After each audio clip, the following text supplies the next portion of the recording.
Well, very excited to talk to this man. He is new to Miami, Leroy, and the poor bastard hasn't even gotten to enjoy it because he's been on the longest road trip known to man. Marlins left fielder Corey Dickerson joins us. Corey, thanks for the time, man. Really appreciate it. Yeah, no problem, guys.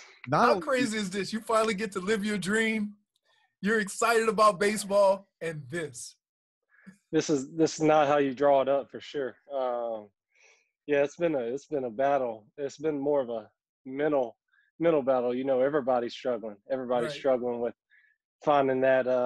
You know, what's your purpose? You know, and you got all this stuff going on. It's definitely tough. It's got to be crazy for you guys. I mean, I know like nobody pictures this. I guess could you paint a picture of like what was the hardest or most uncertain time of the last few weeks? Because you're holed up in a hotel, your teammates, some are getting tested positive. You know, you guys like everybody's mad at the Marlins for halting the sport. It's not your guys' damn fault, and you have to stay in baseball shape because maybe the season's going to continue. Maybe your guys' season's going to get canceled. Like, what was the hardest thing with all of that going down? Yeah, that was tough. You know, everybody kind of blaming us, not really. You know, that's the thing with social media, things like that. People don't really know the truth, and you're not really free to speak your mind and say what you want to say because you know, things would just be turned against you. So being quiet and listening to that, it's pretty tough. But also, I think it was probably the second day in Philly when about 48 hours in and they're giving you no updates and you haven't seen daylight or fresh air in 2 days. You're like, man, I can be home with my kids right now. Like this is crazy. It was tough. And then they're saying we're going to get out Friday, and then Thursday rolls around. We're not leaving until Sunday. You're like, oh, I don't know if I'm going to make it. You know, just I didn't have like a breath of outside the hotel fresh air for a solid 7-8 days. Didn't leave my room for 23 and a half hours. You don't get to basically leave your room. You go down to test, come back to your room, pick up any food, or either get it dropped off at your door, or you just open your door, get your food. So that it was tough. Man, what did you do to not go insane? Like I heard, I guess Jesus Aguilar said he did some Zumba to stay in shape or something like that. Like, Yeah. I don't know if you're firing up the playlist. Like, what do you do to stay in shape? What do you do to stay sane during all that? I mean, the first day or so, you're talking to friends, family, people blowing you up. Screen time went way up on my phone. But then after about the third day, you're starting to get a routine as an athlete. That's what we live by. So I tend to schedule my day, you know, like, you know, breakfast, watch TV or whatever. And then I start planning my afternoon to work out, to waste time. I had some bands and foam rollers to be able to stretch and kind of stay loose, whatnot. So it has to be like I can't even fathom that. And then they put you on a bus, so you have to travel old school. It's like, oh yeah, when's the last time you did bus? Like it's been a while. It's been a while since the minors. When's the last time you had to do bus? Is that the one thing you couldn't wait to get rid of? Like, man, I get to travel by plane. We get the, you know, no, I'm actually treatment. I kind of feel good about the bus, man. I've been on a couple bad flights, you know, and I've been on a couple bad flights because we take so many a year. You're just bound to get one, you know. Yeah. They're struck by lightning, stuff like that. So I was like, man, I'd rather take the bus right now. Struck by lightning? Yeah. Oh, God. Struck by That's why I live in Florida, because I'm everybody's travel destination. I don't need to go nowhere. That's right. So where's your, like, you signed a 2-year deal beforehand. Like you know, it was cool to see like the Marlins locked you in as a piece, you know, and the Marlins wanted to, you know, really jump up. And, you know, I mean, Don Manley raves about you. Everybody does that. You're just such a professional hitter and whatnot. So, like, have you gotten to enjoy Miami at all as your wife and kids? Like, are they in Miami? Because I'm sure you guys figured, oh, all right, we're going to settle up here a little bit. We're going to have a nice little home down here in South Florida, be part of the Marlins, and you're thrown for this big loot. Yeah, for sure. We're excited about it. We're definitely looking forward to the city, um, being close to the beach, all those things. Being in St. Petersburg before, we enjoyed our time there, and we actually bought a place there in Miami Beach. Was really looking forward to, you know, making that home for us for the next 2 years. And my family is down with me during camp, the second camp, and then as things, the uncertainty and stuff like that, they went back up to Mississippi, where I'm from, just to kind of, because we're traveling so much and we don't know, being in the epicenter basically. So yeah, it's been tough. It's What not part of not been Mississippi? basically Jackson. It's Madison. It's right above Jackson. My dad's from Hattiesburg. Yeah, my parents live in Hattiesburg. Yeah, Yeah. Man, that's country. Oh that my is. That goodness. is. You like we've talked to Caleb with a bunch of the Caleb Smith a bunch on this show.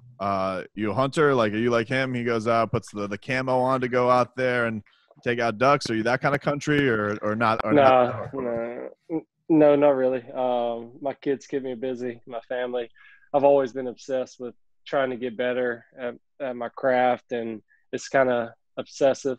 Um, I kind of obsess over, my training regimens in the off season, but also my brother. He's a big hunter, so it is in the family. A lot of my friends, family, they all hunt, so I hear about it, talk about it a lot. Just might something I'll pick up when I retire.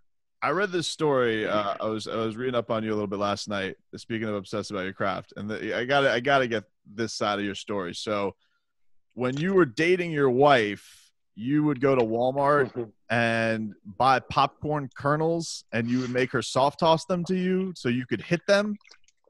Yeah, we were actually dating. It was actually in college, right before I got drafted, I believe. And she would throw popcorn kernels to me, but I always did that from when I was little. My dad would always throw like these little berries off a bush and stuff, throw them to me, and typical country thing we would do. But was she good at it? Like, is she into baseball, or was she's like, I don't know about this guy? I don't think she knows that she's left-handed or right-handed. So I had to dodge them. I would tend to get mad at her if she couldn't throw a strike. Can we get a ruling on this from you? Have you ever had ketchup chips? I have not. I hate ketchup. Oh, come on. Yeah. I'm like the pickiest person you'd ever meet. Like, you just straight up hate ketchup? Ketchup, mayonnaise, almost any condiment. I've never had a hamburger or a hot dog.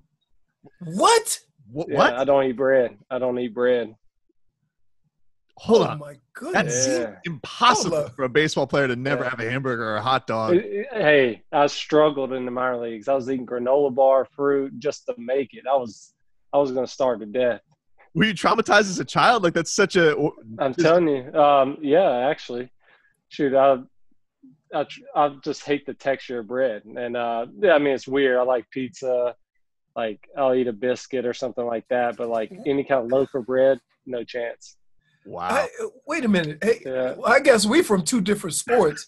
Because I used to have one of the ball boys at halftime put a hamburger and a hot dog in my locker, Yeah. and I would eat it before the second half. See, I could eat the meat or something like that, but I can't do the bun, man. Really? Yeah, and that's what killed me during the minor leagues coming up. That's the easiest. Because that's all they had. PB and J, yeah, PB and J or whatnot, and I was like, man, I was grinding. Whoa. I mean, this is earth shattering. Granola bars. I gotta be honest with you, Corey. I didn't think we were gonna get something this juicy in this interview. Everybody obsessed. I mean, Todd Hollandsworth. He won't stop talking about this during the broadcast with you, man. Everybody obsesses about your two-strike approach. That you're a choke up on the bat type of guy. You won't go for the old porn hat.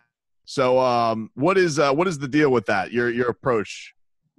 Well, if I could get a hit with it, they'll be talking about it a little bit more. But yeah, I like to be the hardest out. It's that competitive fire in me. I hate getting out. I hate letting that guy, like, even though you can go for the ace swing and maybe get lucky, it's not worth it sometimes to me. I feel like I would rather him not have it in his mind that he can easily beat me. And I like him. Even if I get out, I want him to remember me or affect the game. I'm just very competitive in that standpoint, and I'll do whatever it takes. And I have a really good body awareness to put myself in situations, body position to match the path of the pitch, depending on the pitcher. I'm evaluating those things pitch to pitch. I know what he has. I'm having this chess match going on in my head, pitches, what type of pitches he had, what can he throw me to even miss my barrel, things like that. I'm just a very good self-evaluator, and I'm honest with myself and try to compete. Has this been weird as a guy who obsesses about stuff just kind of being thrown into, first of all, I mean, obviously you guys, your season getting chopped up in the middle of this. And not only that, you started in the middle of, the summertime. Did that mess with your preparation as a guy who, probably is big on routine? Yeah, for sure. I've talked to a lot of people about it. Even this environment is really tough because usually I always have my family here. I'm with my family. My mind's not on baseball, things like that. I could separate it.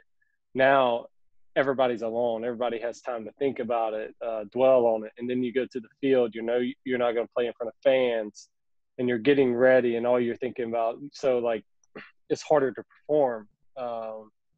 And even though you want to keep it simple and not, that's not how athletes are. We tend to overthink, and you have to learn to get out of your own self's way.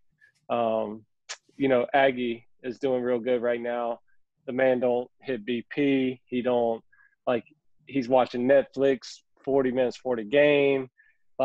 Just because it's not the same environment. You have to find a way to trick yourself or, put yourself in the right frame of mind, whatever works for you. He seems like unbelievable fun, Aguilar. It seems like awesome. Bet you he eats cheeseburgers. He can have mine too. Is he you guys, it's so funny because baseball is a sport, it feels, I don't know, Aguilar, we've never gotten to speak with him, but Brian Anderson he's raved about him as a teammate. Does he just go about the game a lot differently than you, and yet you guys can both have really awesome results? It's so fascinating in that regard. 100%. He can, I'm kind of that bulldog type. I'll play very cool and calm and collected, but if things don't go my way, I'm like, all right, let's go. It's me and you. I'm gonna win. You're gonna lose. That type of mentality. He lines out or gets out consistently. He's laughing and he jokes even more. He plays it off kind of funny and kind of forgets it, in a different way. But me and Aggie have grown close since he's came over here. We got a good camaraderie, joke around a lot. I'm loud. He's loud, especially in the clubhouse. I think that's why we're a little bit different this year. Our clubhouse environment's very loose, funny, loud, call people out, keep people on their toes. And seems like you guys really get along. Winning. Yeah, for sure. Before we get you out of here, Corey, we appreciate the time. Do you miss hecklers? Yes, I do. Hecklers lock you in.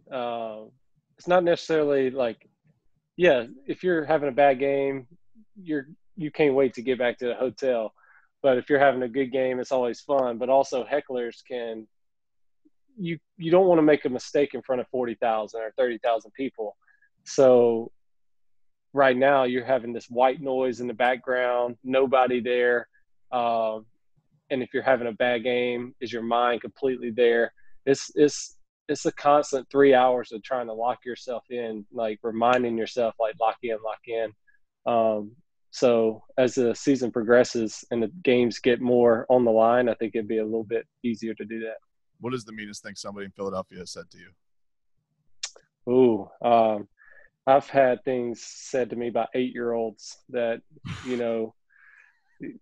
grown men shouldn't say. So, they were on me, but I loved it.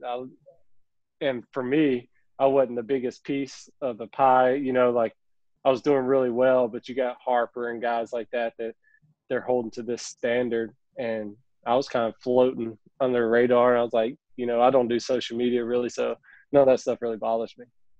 Well, I appreciate the time, man. I'm sure you guys are looking forward to getting home, so safe travels all the way.